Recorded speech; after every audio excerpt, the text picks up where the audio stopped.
My name is Mike. Here at Highland Hill Farm, we're going to talk about how we mulch trees.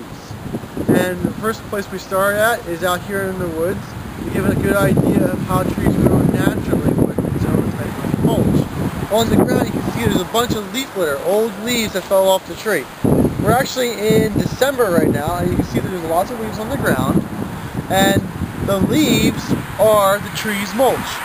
When the leaves fall off the tree in the fall, they fall to the ground and they cover the ground. You can see that there's very little spots here where you can see open ground. And these leaves are the mulch. Now, the mulch, these leaves do a couple things for the tree. First thing is it insulates the ground so that the roots do not have to pre-stall. Secondly, when the leaves break down, they create an organic layer on the surface. It's called the over-horizon in the soil. So, if you dig down through forested soils, most forested soils have an O layer. And that's just because these leaves, when they break down, they turn black, and that black layer is the over-horizon. Second, another thing that leaves do for trees is that when their acorns drop or their seeds drop, the leaves cover the seeds so that they get a little blanket for them to be germinated, or if it depends on what kind of seed it is too. But the leaves do insulate the seeds for it. So now we know some information about what leaves do, and when we plant trees in our landscape, we try to kind of mimic what the trees in the forest need in order to grow. So when we make beds in landscapes, we usually try to make beds where the root zone is for the smaller tree.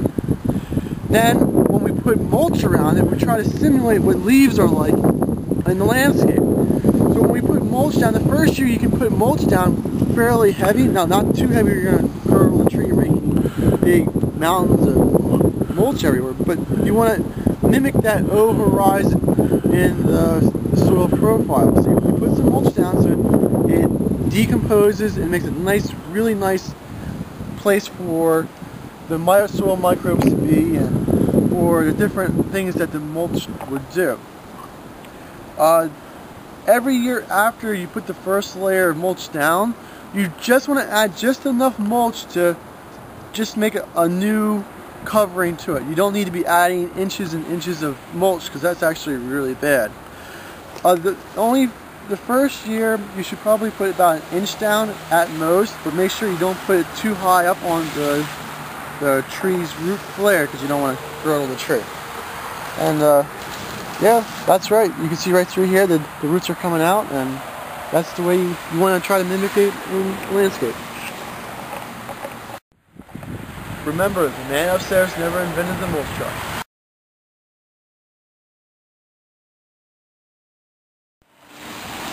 Here at a parking lot, you can see an oak tree, and we're just taking a look at the mulch bed around it. I do like the mulch bed. You can see that it's not too much mulch. You can see some of the dirt coming through. You can see parts of the root flare coming out, and it's a fairly large sized bed for it.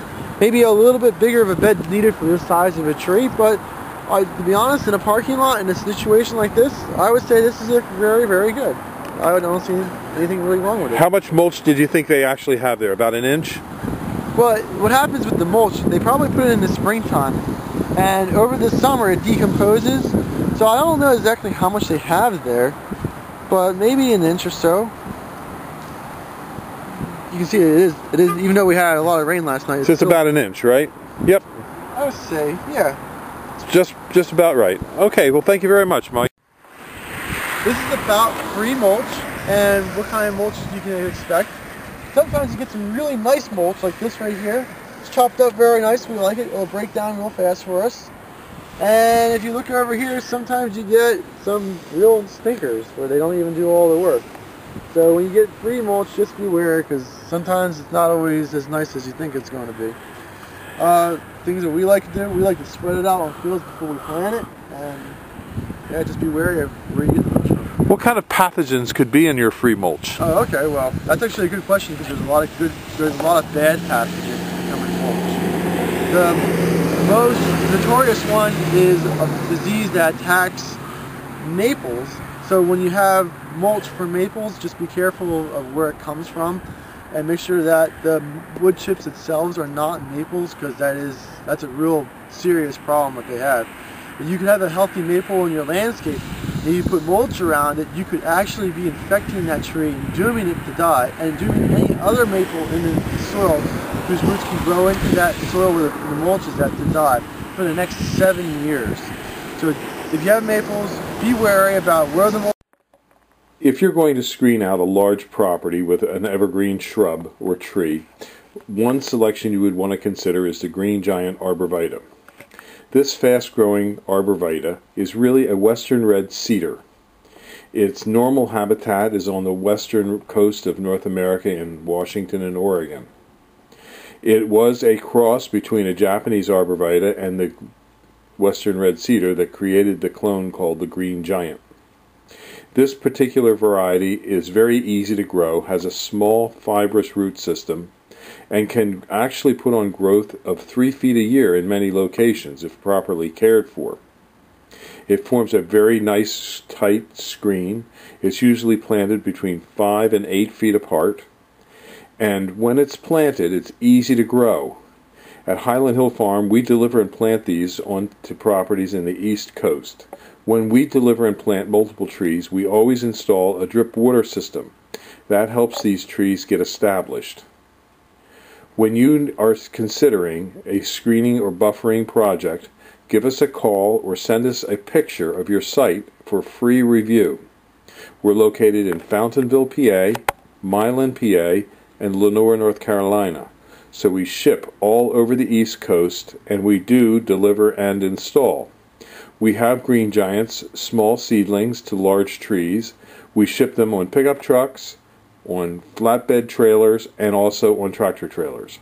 So call us at 215-651-8329 for the #1 screening plant in North America, which is the green giant. Highland Hill Farm is a plant and tree grower located in Fountainville, PA. We will give free landscaping plans that we draw up for our customers. Just email us pictures of your site and a description of what you want your landscaping to accomplish, and we will help you select trees and shrubs for the desired purpose that you have in mind.